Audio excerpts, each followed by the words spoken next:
谈到我们两国合作的一些具体的成果，就必须要说共建“一带一路”的标志性项目——中老铁路。我记得在上次我们采访的时候呢，当时您就称这条铁路是金路银路，而且是老挝交通运输史上浓墨重彩的一笔。那现在铁路开通运行已经4年多的时间了，您认为这个项目为老挝以及周边区域的发展带来了怎样的变化？คำว่าของประธานสีจิ้งผิงเวลาสิร่วมกับข้าพเจ้าเปิดนำใช้เส้นทางรถไฟในวันที่3ธันวาปี 2021 นั้นยังจื้อได้ว่าต่อไปนี่เส้นผู้จะบ่สูงอีกเส้นทางสิยาวไกลระหว่างจีนกับลาวจะสั่นเขาขอให้เส้นทางรถไฟนี่ได้เฮ็ดให้เป็นเส้นทางเงินเส้นทางคำอันนี้มีความเป็นจริงเกิดขึ้นแล้วอยู่ในประเทศลาวในการมีเส้นทางรถไฟเส้นทางรถไฟนี่เปลี่ยนทุกสิ่งคือว่าเปลี่ยนแปลงอย่างรอบด้านในใบหน้าใบของประเทศลาวบ่มีทะเลแต่แม้มีเส้นทางออกสู่ทะเลก็ผ่านเส้นทางรถไฟได้แต่ลาวบ่เคยมีเส้นทางรถไฟแต่ว่ามีเส้นทางรถไฟลาวจีนผัดเป็นความไวค่อนข้างสูงนั้นเฮ็ดให้ประชาชนลาวภาคภูมิใจเฮ็ดให้ความฝันของประชาชนลาวกลายเป็นความเป็นจริงและความเป็นจริงแล้วทางรถไฟได้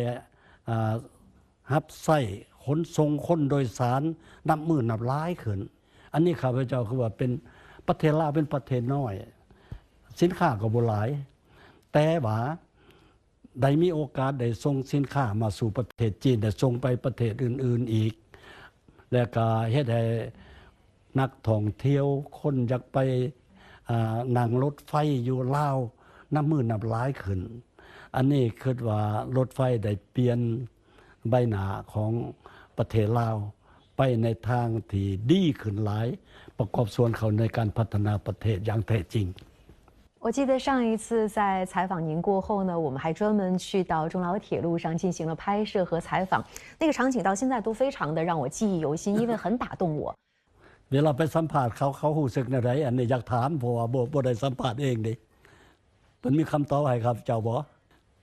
我记得在火车上，当时我们不光看到了很多老挝的人民，还有很多泰国的游客，他们真的就想专门看一看这条铁路是什么样的。有很多老挝人，他们说之前是没有见过铁路的，只在电视上看到过。有很多经商的人，他们之前去琅布拉邦的时候觉得非常头疼，因为至少要花1天以上的时间，现在只是几个小时。然后很多人觉得哇，我们现在有铁路，它变成我们生活的一个部分，他觉得是把梦想照进现实。คันมีเวลาไปอีกไปสัมภาษณ์อยู่ในเส้นทางอยู่ในรถไฟอีก那现在4年多的时间过去了，您认为还有哪些方面可以进一步的提升和优化，更好的激发铁路协同效应？แต่ว่าเดี๋ยวนี้นี่ก็ยังมีความจำเป็นก็ต้องได้ปรับปรุง1ในแม่นการบริการผ่านประตูเดียวกำลังเฮ็ดอยู่เดี๋ยวนี้2รัฐบาลกำลังปรึกษาหรือและกำลังออกแบบการเฮ็ดมา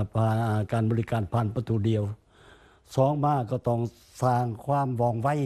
ทันสมัยขึ้นตื่มในการบริการให้ว่องไวทันสมัยขึ้นตื่มโชคดีที่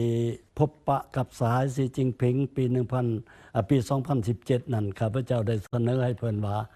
ขอให้จีนสวยสร้างโรงเรียนเขาเอิ้นวิทยาลัยทางรถไฟให้แก่ลาวเพราะว่าลาวบ่เรื่องทางรถไฟนี่มันเป็นเรื่องใหม่แท้ๆเพิ่นก็ให้การสนับสนุนในโรงเรียนนั้นได้ดำเนินการศึกษาการบริการทางรถไฟการบริหารรถไฟแล้วมีนักเรียนเกือบแต่ละสุดนี่มีฮอด 2-300 คนเข้าไปเรียนแต่ลาวจะพัฒนาขึ้นด้วยตนเองและนอกจากนั้นพวกเขาก็ต้องได้สืบต่อถ้าเป็นไปได้ในอนาคต